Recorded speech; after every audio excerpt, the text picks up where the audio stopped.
Hello বন্ধুরা, তোমরা সব কেমন আছো? আশা করছি ভালো আছো, আর আমিও বেশ ভালো আছি। আমি বিকাশ আবার এক নতুন ভিডিও নিয়ে তোমাদের কাছে হাজির হয়ে গেলাম। তো আজকের ভিডিও হচ্ছে সুন্দরবনের। আজ হচ্ছে শেষ দিন। বলতে খুব খারাপ লাগছে, কিন্তু কিছু করার নেই। এটাই সত্য, এটাই বাস্তব, এটাই মেনে নিতে হবে। তো আজ তৃতীয় দিন। এই তৃতীয় দিনে কোথায় যাচ্ছি, কোথায় ঘুরবো, কী খাবো, সে সকলেই তোমার সাথে শেয়ার করবো। তো ভিডিওর সাথে কন্টিনিউ থাকো।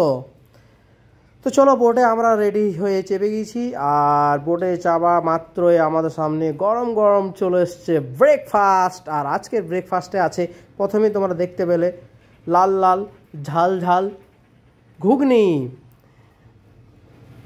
আর এই দেখো, ওটা হচ্ছে বনবিবির মন্দির। কালকে আমরা এই মন্দিরটা গিয়েছিলাম, সেটা তোমাদেরকে দেখিয়েছি। আর এই দেখো, আমাদের আজকে ব্রেকফাস্ট মেনুতে থাকছে একটা করে ডিম সিদ্ধ, গরম গরম লুচি, আর লাল লাল ঝাল ঝাল ঘুগনি। তো চলো ঝটফট খেয়ে নিই, তাই না? তো ফাইনালি আমাদের খাওয়া দাওয়া হয়ে গেল কমপ্লিট। তারপর আমরা নেমে গেলাম পাখিরালয়। এটা হচ্ছে পাখিরালয়, এখানে শপিং করতে পারো। তাই এই পাখিরালয় মার্কেটে চলে এসেছি। আর এই দেখো, এখানে বাড়ি নিয়ে যাওয়ার মতো অনেক জিনিস রয়েছে, যা তোমাদের পছন্দের মতন জিনিস তোমরা এখানে পেয়ে যাবে। তো আমরা এখন ঘুরছি, প্রথমে ঘুরে নিই, তারপর একটা দোকানে ঢুকবো। তো ফাইনালি আমাদের এই দোকানটা পছন্দ হয়েছে।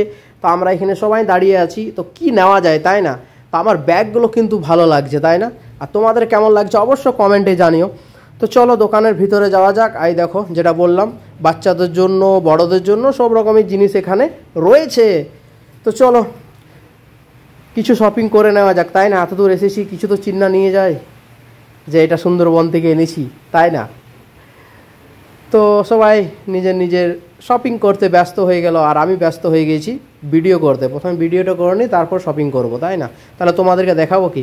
তো চলো, আমাদের বাজার ঘোরা, বাজারে শপিং করা হয়ে গেল কমপ্লিট। তারপর আমরা চলে এলাম বোটে, আর অনেকক্ষণ ঘোরার পর প্রচণ্ড খিদে পেয়ে গেছে। তো আজকে আমাদের স্পেশাল লাঞ্চ মেনুতে কি রয়েছে তোমরা দেখে নাও।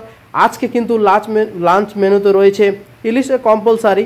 এই দেখো, ইলিশ সরষে, আর তার সাথে রয়েছে আজ কাঁকড়া।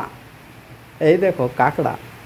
তো দারুণ, কিন্তু দারুণ রান্না হয়েছিল। রান্নাটা কিন্তু অসাধারণ, পেট ভরে খেলাম। আর যারা ইলিশ প্রেমী তাদের জন্য কিন্তু এই জায়গাটা বলবো খুব ভালো। প্রতিদিন পাতে রয়েছিল আমাদের ইলিশ। আর খাওয়া দাওয়ার পর আমরা বাইরের দৃশ্য দেখতে দেখতে এগিয়ে চললাম আমাদের গদখালির উদ্দেশ্যে। ওখান থেকে আমরা ক্যানিংয়ের উদ্দেশ্যে বেরিয়ে যাব। আর এই দেখো, আমরা যাচ্ছে, ওরা যাচ্ছে, মনে হচ্ছে ঝাঁপিয়ে ওদের বোটটাতে চলে যায়, আরও দুদিন ঘুরে আসি, তাই না? তো চলো, মনটা কিন্তু খারাপ হয়ে যাচ্ছে সত্যি। 2 দিন 3 দিন কীভাবে কেটে গেলো বুঝতেই পারলাম না। আর ফাইনালি আমরা চলে এলাম গদখালিতে। আর দেখো, সবারই মন কিন্তু খারাপ।